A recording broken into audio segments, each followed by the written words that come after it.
জীবনটা এত সহজ নয় বন্ধুরা। জীবনে কারো জন্য যতই করুন সে ভুলে যাবেই। একটা কথা না মেনে দেখুন, ঠিক মনে রাখবে, এটাই নীতি। সবাই যতই বলুক পৃথিবী গোল, আসলে পৃথিবীটা স্বার্থপর। তাই কারো জন্য কিছু করে তার প্রতিদান পাবে সেটা আশা কখনোই করো না। তাই বন্ধুরা, এমন করে হাসো যেন কখনো কাঁদতে না হয়, এমন করে যুদ্ধ করো যেন মনে হয় তুমি কখনোই হার মানোনি, আর এমন করে ভালোবাসো যেন মনে হয় তুমি কখনোই দুঃখ পাওনি, আর এমন করে বাঁচো যেন তোমার সারা জীবন আগামীকাল বলে কিছু একটা জিনিস থাকে। তো hello everyone, good morning, welcome back to a new blog. কেমন আছো তোমরা সবাই? আশা করছি খুব ভালো আছো, আমিও ভালো আছি। নতুন একটা ব্লগে তোমাদেরকে অনেক অনেক স্বাগত, অনেক অনেক ভালোবাসা। আজকে ব্লগটা শুরু করছি বড়োদেরকে প্রণাম জানিয়ে, ছোটোদেরকে অনেকটা ভালোবাসা জানিয়ে। সকালবেলা সম্পূর্ণ কাজ কমপ্লিট, আর এখন বাসন বলতে বোতলগুলো ব্রাশ দিয়ে ভালো করে ঘষে নিয়ে নিচ্ছি, কারণ নোংরা হয়ে গেছে বোতলের ঢাকনাগুলোতে করে। আর মাম্মাম দেখো কখন থেকেই পিছু ধরেছে মোবাইল দেখবে। সকালবেলা একবার মোবাইল দেখলো, আর একবার মোবাইল দেখলে আর মোবাইল দেখতেই চাই।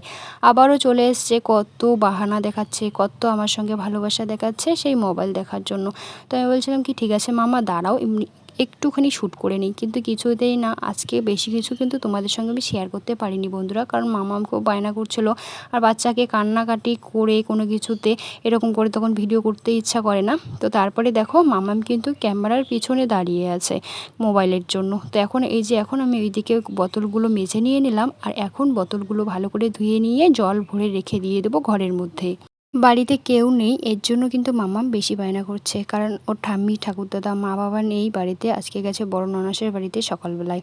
তো মাম্মাম তখন মোবাইল দেখছিল ঘরের মধ্যে, ও বায়না ধরছে যে ও যাবে, গিয়ে কিন্তু থাকবে না আমাকে ছাড়া। তো কান্নাকাটি করবে দেখে মোবাইলটা দিয়ে দিয়েছে। তারপরে দেখো আবার এসে বলছে, মাম্মা মোবাইলটা দাও না প্লিজ, মাম্মা মোবাইলটা দাও না। কোনো কিছু একটা ভুল করলে জানো তো, আমি বকার আগেই বারবার বলে, মাম্মা সরি ভুল হয়ে গেছে, আর করবো না। কতবার কান ধরবে, কতবার কান উঠবোস করবে, তখনই আমার হাসি পেয়ে যায়, বকা দেওয়া তো দূরে থাক। তো তারপরে আমি বলছিলাম কি, যে দাঁড়াও ঘরে গিয়ে তোমাকে মোবাইলটা দিচ্ছি।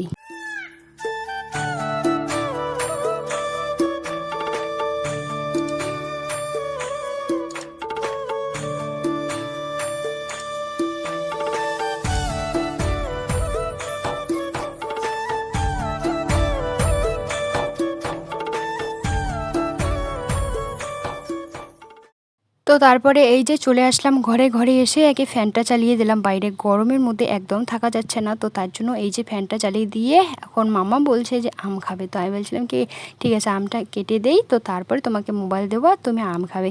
বারবার বলছিল মোবাইল দাও মোবাইল দাও, মানে চিৎকার করছিল মোবাইলের জন্য। তো এখন দেখো বন্ধুরা, এই যে মামাকে আমি আমটা কেটে দিয়ে দিচ্ছে, এই আমটা খেলে পরে আর আম নেই, আম শেষ। আর বারবার বলছিল আজকে থেকে আম শেষ, আবার কিন্তু আম নিয়ে আসবে। মানে কলা তো খাই, কিন্তু যেহেতু আমের সিজন, এখন আম পাওয়া যায়, এখন আমটা খেতেই বেশি একটা পছন্দ করে, কলা খেতেই চায় না। কলা নিয়ে এসেছিলো বাবা 2 দিন আগে, কলা খেতেই চায়নি, সবগুলো কলা আমি খেয়েছিলাম। 6টা না 7টা কলা নিয়ে এসেছে, শুধু হয়তো একটা কলা খেয়েছিল মনে হয়। আর মানে এইদিকে আমি খেয়ে নিয়েছিলাম সবগুলো কলা, এইদিকে নষ্ট হয়ে যাচ্ছিলো এর জন্য। আর এদিকে দেখো ছোট ছোট করে কেটে দিয়ে দিচ্ছি, তাহলে ওর খেতে সুবিধা হবে। তারপরে যখন কাটাও শেষ তারপরে দিয়ে দেবো, তখন বারবার বললে, মামা আমাকে তুমি চামচ দিয়ে খাইয়ে দাও।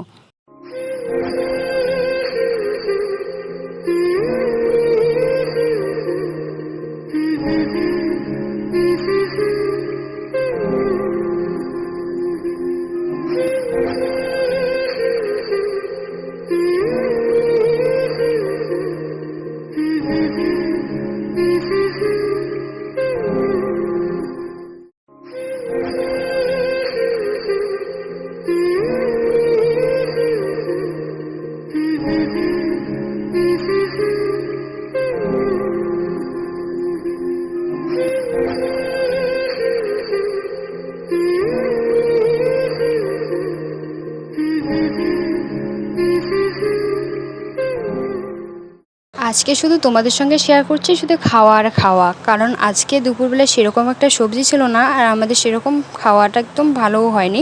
তো তারপরে মা বাবা চলে এসছে আর নিয়ে এসছে এই যে দেখো একটা পরোটা নিয়ে এসছে আর এসছে এই যে দুটো মিষ্টি, মামামের জন্য একটা আর আমার জন্য একটা। তো মামামকে এই যে বাটিটার মধ্যে আমি ঢেলে দিয়ে দিয়েছি, বাটি বলতে গাবলা, মানে একটুখানি বড় গাবলার মধ্যে দিয়ে দিলাম, তাহলে ওর খেতে সুবিধা হবে এর জন্য।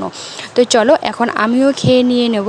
আর এখানে এই যে সকালবেলা মা রুটি বানিয়েছিল, তো সেই রুটিটা ছিল, তো সেই রুটিটা দিয়ে আমি খেয়ে নিচ্ছি আর মামাম পরোটা দিয়ে খেয়ে নেবে। তো এই যে জানলাটা দিয়ে রোদ আসছে দেখি, কিন্তু আমি ওইদিকে জানলাটা বন্ধ করে দিয়ে দিয়েছি। গরমের দিন পড়লে রোদের কোনো অভাব নেই, একবারে জানলার পাশে এসে রোদ থাকে। আর যখন ঠান্ডার দিন পড়ে তখন মনে হয় রোদ কোথায় আছে, রোদকে আমাদের খুঁজতে হয়। কিন্তু গরমের দিনে রোদ খুঁজতে হয় না, রোদ তোমার পাশে এসে থাকে। আর যখন আমরা, তো তোমরা জানোই আমার ভিডিওতে তোমরা দেখতেই পেয়েছো যে যখন আমাদের মানে ঠান্ডাকাল, তখন তো আমরা একবারে ওই যে গাছ বাগানের ওইদিকে গিয়ে জামা কাপড় রোদের মধ্যে দিতে হয়। আর গরমের দিনেই মানে রোদের কোনো অভাব নেই। তো যাই হোক, এই যে মামাম তো পরোটাটা খাচ্ছেই না, শুধু মিষ্টিটাই খাচ্ছে। আমি বারবার বলছিলাম পরোটাটা খেতে, তো যাই হোক মামামের ইচ্ছাকৃতভাবে খাচ্ছে।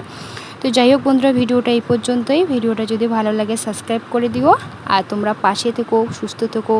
তো লাইক কমেন্ট শেয়ার করতে একদমই ভুলো না। তো আগামীকাল নতুন একটা ব্লগের সঙ্গে তোমাদের সঙ্গে দেখা হচ্ছে।